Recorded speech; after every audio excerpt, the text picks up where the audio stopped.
Hey everybody, Kevin Mink, Urban Soil Health Specialist with the Oklahoma County Conservation District.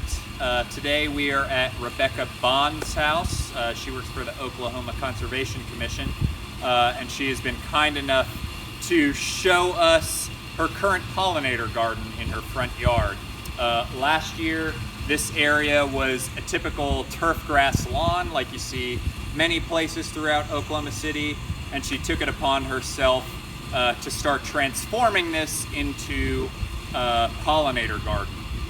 So we're going to show you today what to expect in the first year of growth after you eliminate your turf grass lawn. So a lot of times after we first seed an area, we're still going to see a lot of the remnant vegetation try and come back, and that's what's happening right here. So it's important to notice some differences between what we want to be there and what has previously been there. So what we're looking at right now is a brand new clump of Indian grass that is just starting to come up, and I'm highlighting this because right next to it we can see some remnant Bermuda grass. And so one major way we can make sure that we're pulling the right things out of our prairie is to look for clumped grasses. So as you can see, this Indian grass is really growing in a nice, neat little clump, which is very typical of our native Oklahoma grasses. So we know that this is something that we want to hold on to.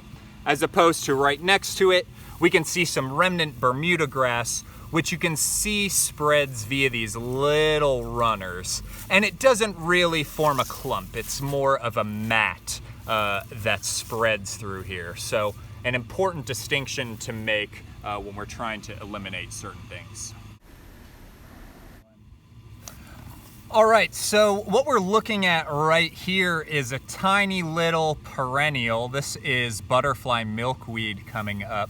And you can see I just pulled away some of the Bermuda grass from around it. A lot of our perennial plants will not always flower in the first year. So we'll see vegetative growth be put on, like this milkweed, or even right here. This looks like maybe a little Choreopsis that will come up next year. We can see it has a decent amount of vegetative growth, but it probably won't flower. It's spending this whole year developing its root system so that next year it can come up and really put on a good showing. All right, so we're right now at the end of July, so we want to highlight some things that might be blooming for you at this time of year. What you're looking at right here is known as Partridge Pea. A lot of people unfortunately confuse this guy with mimosa, which is a common tree we'll see in Oklahoma, and the seedlings look similar, but Partridge Pea is a legume that is going to put on this really magnificent yellow flower late in summer. And if you are growing your pollinator spot from seed, this will likely be one that shows up in its first year of growth. It's a very common legume to come up in the first year of growth. We're going to show you something else here that's kind of transitioning out. This is a Choreopsis that you can see here. Kind of have a couple different stages. Here's one that's still in bloom, and here are a couple that are just about on the tail end of their growing season. Another one that's pretty common to come up in the first year. In fact, you'll occasionally find this hiding in your lawn anyway if you're not mowing. If you're not scalping your lawn, this will occasionally volunteer up on its own. Currently looking at Indian blanket. This is actually Oklahoma's state wildflower, easily recognizable by that very red interior and the yellow outlines. This is an annual. Typically, it can perennialize here in Oklahoma, but really important to let these guys complete their life cycle and bloom, and then go to seed where we have these kind of empty seed heads. This will fuel your pollinator garden in the future. Once these mature, they'll fall into the plot and become plants in the future. All right, so another common perennial that you may see in your first year is bee balm, which you can see right here with a kind of light purplish pink color to it. Easy way to pick this guy out is bee balm is a member of the mint family, so when we feel the stem, we can feel that it is actually a perfect square. You can feel on both sides that the stem isn't rounded. It's actually a nice square. And this is common of a lot of the plants in the mint family. So we've already discussed Partridge Pea with the yellow flower, which you can see here on the right. We're also going to highlight Illinois bundleflower here on the left. They're very similar in appearance, though the bundleflower has significantly smaller leaflets than our Partridge Pea does, and the flower is pretty different.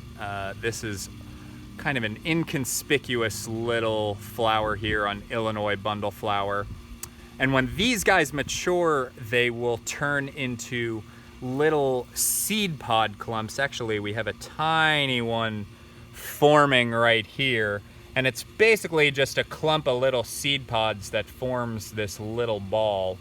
Another great legume that you'll probably see in your first year of growing a pollinator garden. All right, so we just gave you a little tour of a first year pollinator garden. This has all been grown from seed.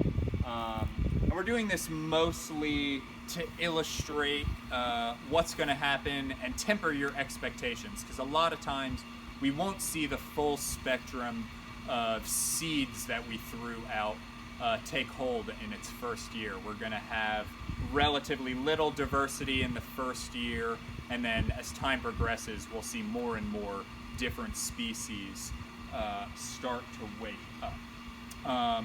So a couple important notes with this is I encourage people to let this grow all summer long. Don't mow it, don't cut it. You certainly can pull any turf grass that is moving in on plants that you want to protect. But because a lot of our plants are coming up from seed, we don't want to disturb the soil too much, because we could inadvertently hurt some of those plants that are trying to get a foothold. Keep in mind that most of our native plants are going to germinate and wake up sooner than our Bermuda grass in the spring. So a lot of times, with a little bit of patience, we can just get our native plants to shade out the Bermuda grass. Mowing. Winterizing. Oh, right. The only time to consider mowing your pollinator plot is going to be at the very end of the growing season. In fact, it's better to say that you want to do it prior to the next growing season.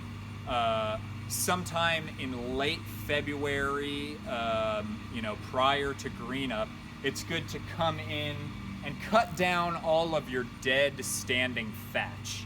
And the big reason for cutting down tall vegetation, dead vegetation, is to allow more light to penetrate to your ground layer so that you get better germination earlier in the season than if you didn't cut it back. So that about covers everything that we want to talk about in this first year.